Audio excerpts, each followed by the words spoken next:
What luck! What a miracle! One moment I was rushing into the fetid tonsils of that horrible monster. The next, I was plummeting downwards to the jungle floor beyond its reach. I prayed I would land on something soft. Perhaps your head. But nothing could have prepared me for what was about to unfold. An epic saga of pride, power, and revolution. A struggle for freedom the likes of which our world has never seen. And it happened like this.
Who were those strange, gentle monsters who towered above me?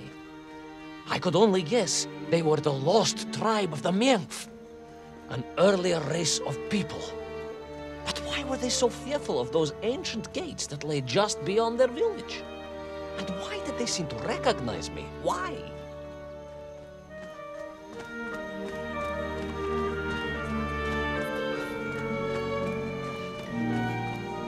Yes, I'm also wondering why. No, a как же, General? Who was I to question such things? Trapped as I was deep underground. I was more curious, I must admit, about the location of little Orpheus.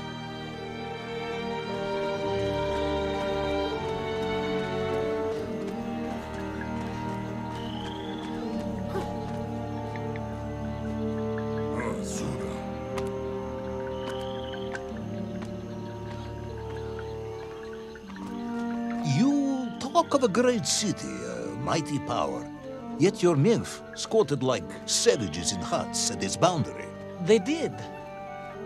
And the answer to that mystery lay beyond my grasp at that point. Because it was a wonder, it truly was.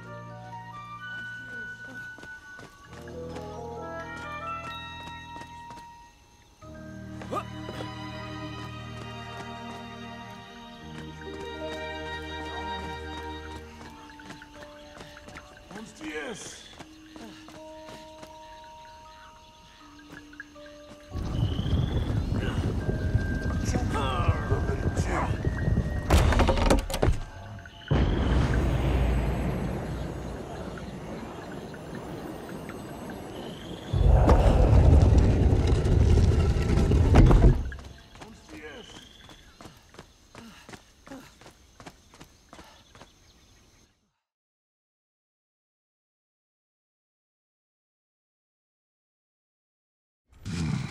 The lost city of Agartha.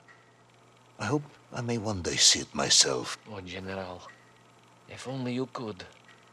Unfortunately, as I shall explain, should you seek Agartha now, you wouldn't find it. It has been utterly destroyed.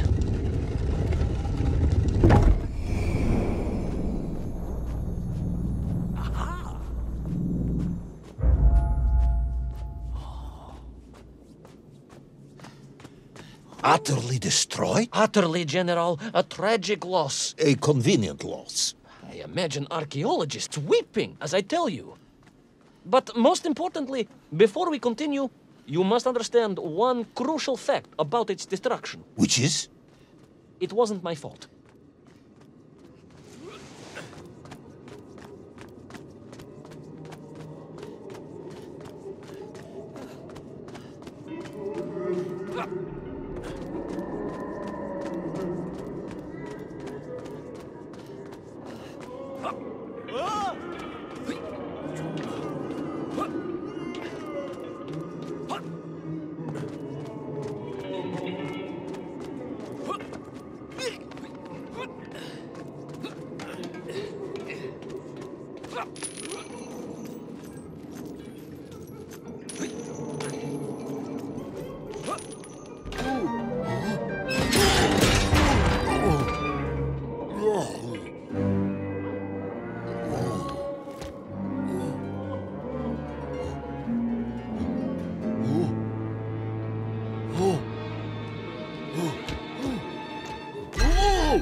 Those poor, unfortunate Menk, trapped and kidnapped and dragged away, only to return as vicious foot soldiers to some unknown tyrant.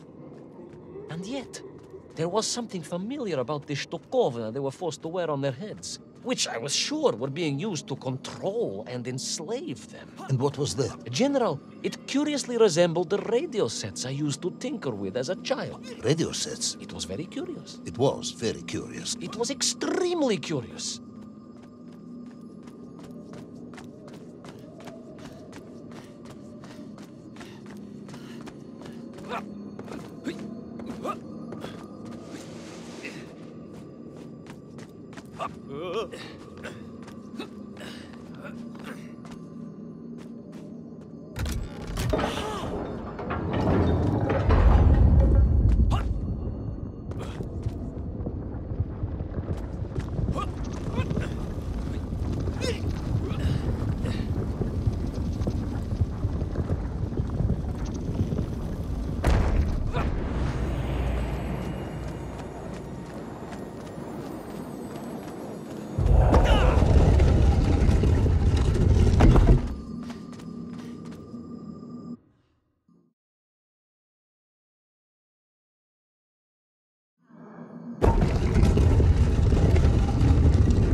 An ancient technological metropolis, powered by a glowing resin, carved from the very earth? A glowing resin carved from the very earth.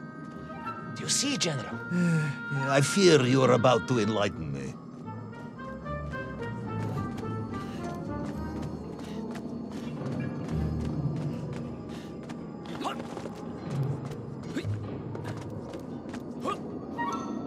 Little Orpheus must have been drained by the impact, but whoever had stolen it and brought it here was no doubt planning to use the Agarthan resin to charge up the atomic bomb, restoring the device to its full potential. What sort of man would come up with such a monstrously reckless scheme? Perhaps the type of man who has such a limited understanding of atomic energy that he thinks an ancient metropolis can be powered by shiny marbles.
I am curious, Ivan Ivanovich. You talk and talk about this great subterranean city, yet what you describe sounds strangely familiar.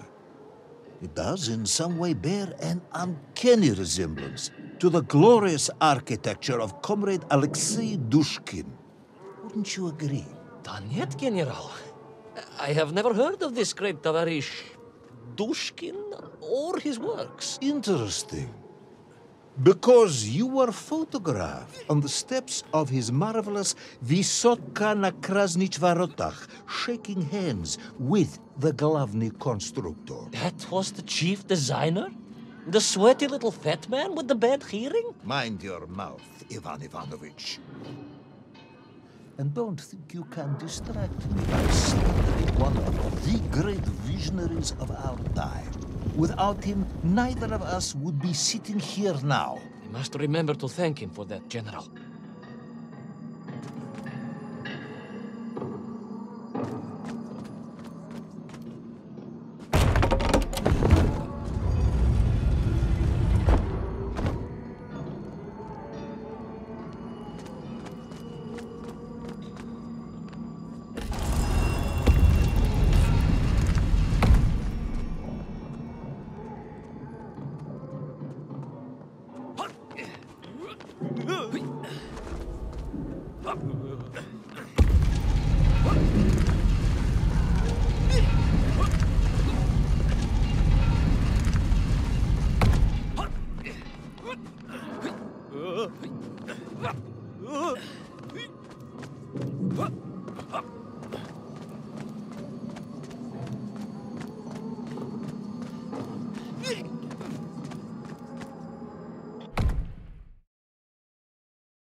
Those enslaved Menk were trying to stop me.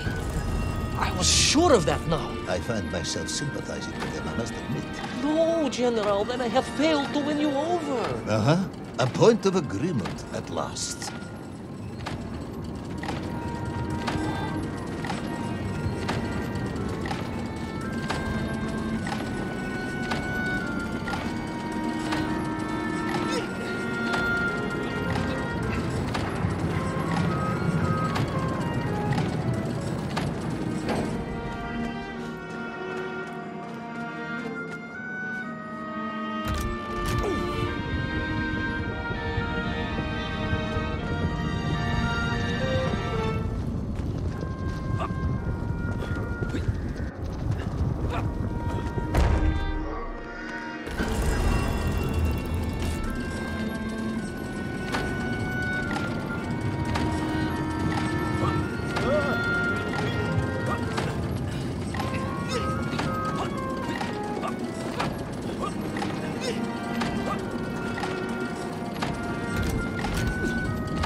Ask again, General. Are you mocking me? That would be unprofessional, comrade. I will try harder to convince you then. It is, after all, a cautionary tale of unleashed tyranny. It is a cautionary tale of unleashed idiocy. But please, do continue.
I stepped from the cable car onto a plateau at the center of the city, where a palace, a vast acropolis, stood. I was reminded of Chelyabinsk-Sorok. May I ask how you know of Chelyabinsk-Sorok? My Aunt Masha was a traveling tinker who married a beef investigator from Zlatoust. She told me of a secret but wonderful city in the west. An edifice of sheer power, humbly serving the will and needs of the people. Yes, unfortunately, that story didn't end so well. No. That's what Auntie Marcia told me. And perhaps that is why I was also reminded of it. Because the moment I touched the floor in that place, I could tell something was very, very wrong.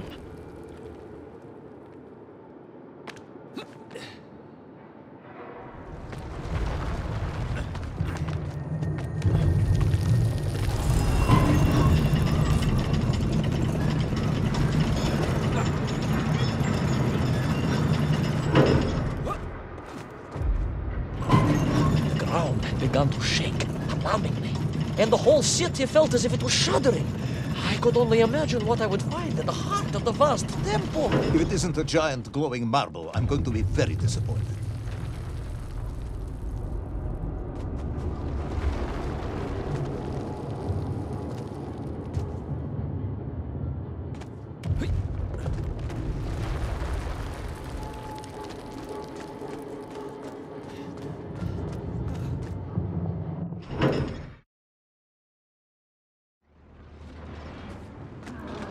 A huge resin sphere that overshadowed all of the others. I caught glimpses through the twisted architecture. And it was then I saw him. Him, the thief? The enslaver, the tyrant, sucking the power from this wondrous city as he drained the very lifeblood of the ancient civilization and drew it into the atomic embrace of little Orpheus. With a song in my heart, I raced onwards to stop him.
Drained of its power, the magical heart of the city cracked, and it sent shockwaves through the world around me. A true monster general, willing to bring down the mountain itself upon Agatha and bury it forever in his ruthless scheme. I could not save that wondrous place, General, to my shame and regret. But I resolved myself to avenge the Menk, to recapture little Orpheus, and to bring that tyrant to justice.